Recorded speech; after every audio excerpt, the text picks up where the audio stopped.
बीरबल बना बच्चा। एक दिन दरबार में काफी गंभीर माहौल था, जिसकी वजह थी पड़ोसी राज्य से आई युद्ध की चुनौती। और क्योंकि पिछली लड़ाई में राज्य को काफी नुकसान हुआ था, तो बादशाह अकबर इस चुनौती के लिए तैयार नहीं थे। इसी कारण बादशाह ने बीरबल को शांति दूत बनाकर पड़ोसी राज्य में भेजा था। तय समय के अनुसार बीरबल को पिछली रात्रि ही अपने घर लौट आना चाहिए था और आज सवेरे दरबार में आकर अपना संदेश सबको बताना था। परंतु अब तो कड़कती दोपहर हो चुकी थी और अब तक बीरबल का कोई पता न था। पता नहीं बीरबल कहाँ फंस गया है। हमारा तो जी मचल रहा है, कहीं दुश्मन राज्य ने उनके साथ कुछ उल्टा सीधा तो नहीं कर दिया।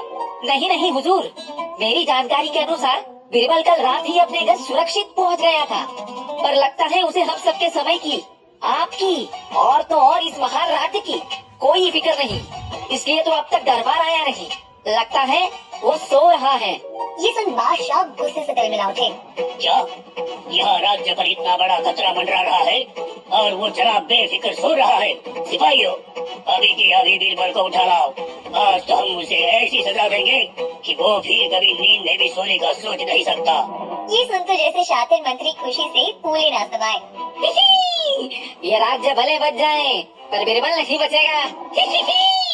और उसी वक्त बीरबल दौड़ते हुए दरबार में आए, जिसे देख सभी चौंक गए और ये सोचने लगे कि कोई बुरी खबर तो नहीं। बीरबल, ये कोई समय है आने का? खैर, इस विषय पर हम बाद में चर्चा करेंगे। पहले ये बताओ, हमारे शांति प्रस्ताव को दुश्मन राज्य ने स्वीकारा या नहीं? जी महाराज, मेरे समझाने पर पड़ोसी राज्य शांति बनाए रखने के लिए मान गए हैं। ये सुन बादशाह अकबर और सारे दरबारियों ने राहत की सांस ली।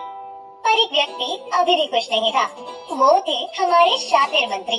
माना कि राज्य पर मुसीबत टल गई है, पर तुमने तो हमें तनाव में डाल ही दिया था बीरबल। तुम्हें ये खबर पहुंचाने में इतनी देर नहीं करनी थी। ये दरबार और बादशाह हुजूरत की तौहीन है। ये सुन बादशाह अपनी खुशी छोड़ गुस्से से बोले। मुख्यमंत्री जी बिल्कुल सही कह रहे हैं। बीरबल, तुम्हें पता है कि हम सब यहाँ मुर्गे की मांग देने से भी पहले से मौजूद हैं। अब दोपहर होने आई है और तुम अब भागते हुए आ रहे हो। क्षमा चाहता हूँ महाराज, मेरे पास बहुत ही ठोस कारण है, कृपया मुझे समझाने का मौका दीजिए। एक ही मौका बीरबल, वरना हम तुम्हें ऐसी सजा देंगे कि तुम हमेशा के लिए यूं ही भागते रहोगे। इस पर बीरबल बोले। महाराज, तय कार्यक्रम के अनुसार मैं सवेरे जल्दी उठकर तैयार होकर दरबार आने के लिए निकल ही रहा था कि तब मेरा छोटा बेटा अपनी नींद से उठ के रोने लगा। मेरी बीवी ने उसे शांत करने की बहुत कोशिश की, पर वो एक न सुना।